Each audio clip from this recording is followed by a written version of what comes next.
آپ اس کا ایک اثر یہ دیکھیں گے، جو بچوں کو کنٹینٹ اچھا لگتا ہے وہ عام طور سے اخلاق کو خراب کرنے والا ہوتا ہے۔ بچوں کو وہ چیزیں چاہیے ہوتی ہیں، دیکھو اس میں بچہ ضد کیسے کر رہا ہے، آپ کے بچے ویسے ضدی بن رہے ہیں، آپ کو پتہ بھی نہیں ہے کہ یہ اثر کہاں سے آ رہا ہے۔ بچوں کے اندر ضد وہاں سے آتی ہے، اور ان کنٹینٹ کو بنانے والے عام طور سے وہ لوگ ہیں جن کا دین سے کوئی تعلق نہیں،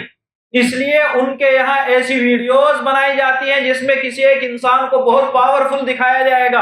اتنا پاورفل جو طاقت خدا کے پاس ہوتی ہے وہ اس کے پاس۔ نتیجہ آپ کے بچے کو عقیدہ کیا ہونا چاہیے پتہ ہی نہیں ہے، آپ کے بچے کو احساس ہی نہیں ہے کہ خدا کون ہے، یہ طاقت کس کے پاس میں ہوتی ہے، یہ تو خدا کر کے دکھا دیتا ہے۔ آپ احساس کریں اور سوچیں کہ ہمارے بچے کا اسکرین ٹائم کتنا جا رہا ہے اور اس کا اثر کیا ہو رہا ہے۔ بچے پر ایک اثر جو آج کل خوب پکڑ میں ڈاکٹروں کی آ رہا ہے وہ یہ ہے کہ اس کی زبان بند ہوتی جا رہی ہے، زبان بند ہو رہی ہے، باتیں کرنے کی صلاحیت ختم ہو رہی ہے چھوٹے بچے کے اندر۔ آپ تجربہ کر لیں، ایک بچے کو کچھ دنوں دے کر کے دیکھیں، ہونا تو چاہیے بند کریں، لیکن آپ تجربہ کریں، جو بچہ موبائل میں وقت لگائے گا اور جو بچہ نہیں لگائے گا، دونوں کے اندر باتیں کرنے کی کوالٹی اور اس کی مقدار اور اس کا طریقہ زمین آسمان کا فرق ہوگا۔